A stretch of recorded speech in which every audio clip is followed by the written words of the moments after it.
गोरखपुर नाम का एक गांव हुआ करता था।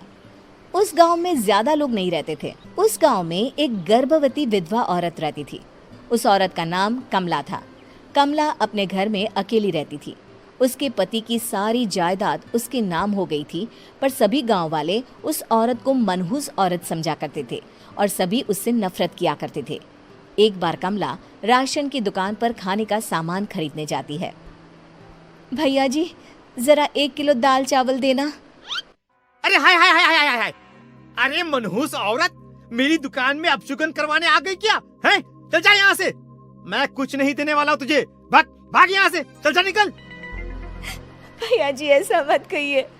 मैं गर्भवती हूँ, मुझे खाने की बहुत जरूरत है, मुझे खाना दे दीजिए। दुकानदार कमला को वहां से धक्के मारकर भगा देता है। तभी कमला रोते रोते उस गांव के किन्नरों के इलाके में आ जाती है। गांव वाले किन्नरों को उसी इलाके में रखा करते थे, क्योंकि वो लोग किन्नरों को पसंद नहीं करते थे और उनके इलाके में रहने से मना करते थे। तो किन्नरों ने उसी गांव में अपना एक इलाका बना लिया था। जब किन्नर लोग देखते हैं कि एक गर्भवती महिला रोते रोते उनके इलाके में आ गई है, तो सारे किन्नर कमला के पास जाकर उसका हाल पूछने लगते हैं। क्या हुआ बहन, तुम्हारी गर्भवती अवस्था में इतनी बुरी हालत कैसे? तुम रो क्यों रही हो? तुम डरो मत, हम तुम्हें कोई नुकसान नहीं पहुंचाएंगे। तुम शांत होकर सब बताओ कि हुआ क्या है। मैं कमला हूँ, मैं गांव के दूसरे इलाके से आई हूँ। 2 महीने पहले ही मेरे पति की मौत हुई है। मुझे गांव के लोग मनहूस मानते हैं, क्योंकि मैं विधवा हूँ और गर्भवती भी। वहाँ के लोग मुझे खाने के लिए कुछ बेचने के लिए भी तैयार नहीं, जिससे मेरा गुजारा नहीं हो रहा था। कोई बात नहीं कमला, हम तुम्हारा ख्याल रखेंगे।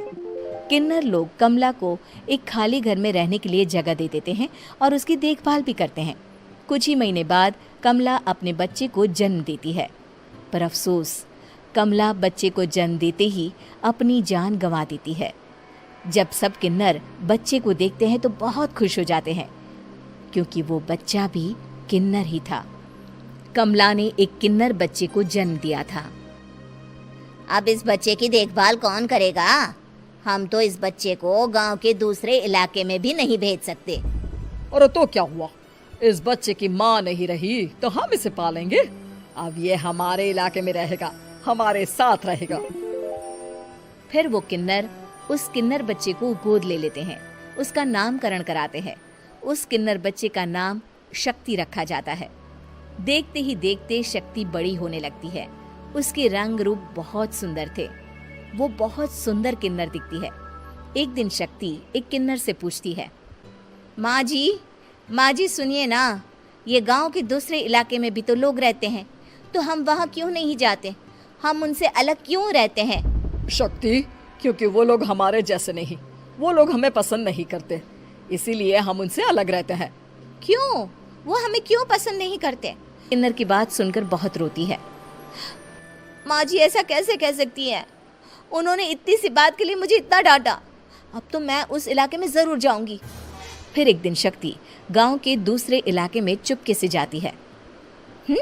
ये लोग तो हमारे जैसे ही इंसान हैं, तो ये हमसे नफरत क्यों करते हैं? जब शक्ति उस इलाके में पहुंचती है तो गांव के सारे आदमी उसके रूप से मोहित हो जाते हैं। वो लोग ये अंदाजा नहीं लगा पाते कि वो किन्नर है। शक्ति की सुंदरता देखकर सारे गांव वाले उसकी तारीफ करने लगते हैं। तभी गांव का चक्कर लगाने गांव के जमींदार का बेटा हर्ष वहां पहुंचता है। हर्ष भी दिखने में बहुत सुंदर होता है। जब हर्ष ने शक्ति को देखा तो वो भी उससे मोहित हो गया, और जब शक्ति की नजर हर्ष पर पड़ी तो वो हर्ष को देखकर मोहित हो गई। आपको पहले कभी इस गांव में देखा नहीं। इस गांव में आप नए हैं क्या? जी नहीं, वो मैं बस। तभी शक्ति बोलते बोलते रुक जाती है और मन में सोचने लगती है, अगर मैंने इनको बता दिया कि मैं दूसरे इलाके से आई हूँ तो वो समझ जाएंगे कि मैं किन्नर हूँ, इसलिए मुझे इनसे झूठ ही बोलना पड़ेगा। शक्ति हर्ष को कहती है, जी हाँ, मैं इस गांव में नई आई हूँ, यहाँ अकेली रहती हूँ। वैसे आप कौन है? आप भी इसी गांव में रहते हैं? जी हाँ, मैं इस गांव के जमींदार का बेटा हूँ।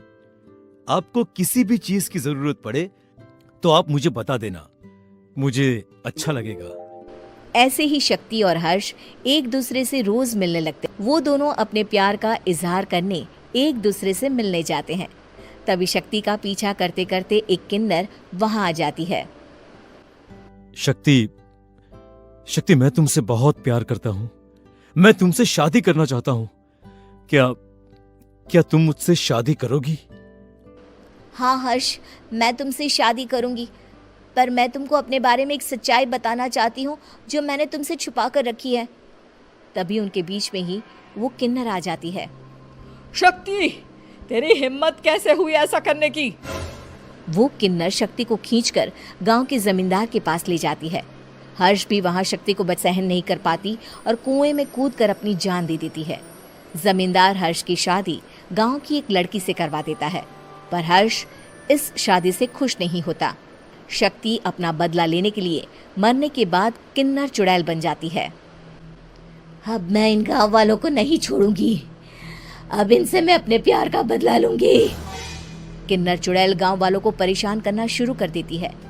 एक बार वो रात को गांव के खेतों में पहुंच जाती है और वहां आग लगा देती है। सारी फसल जल के राख हो जाती है।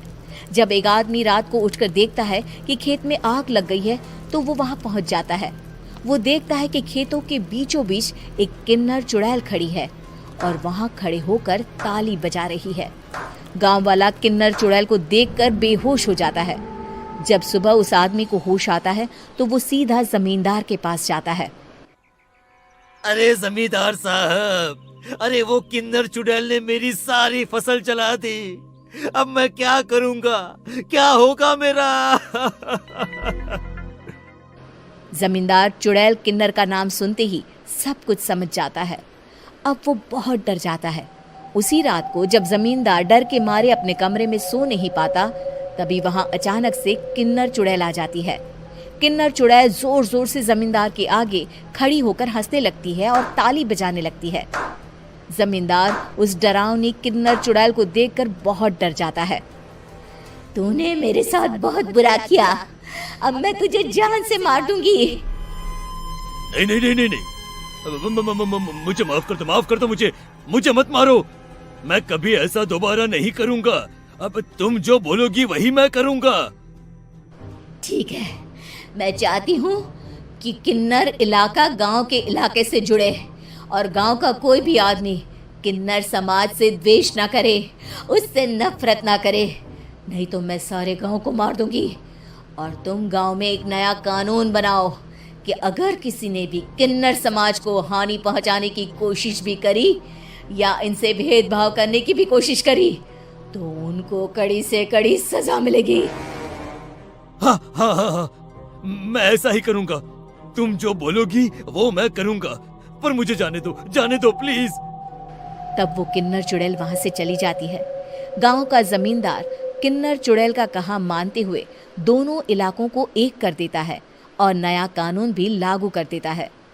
तब से वहां किन्नर समाज और बाकी गांव वाले शांतिपूर्वक रहने लगे।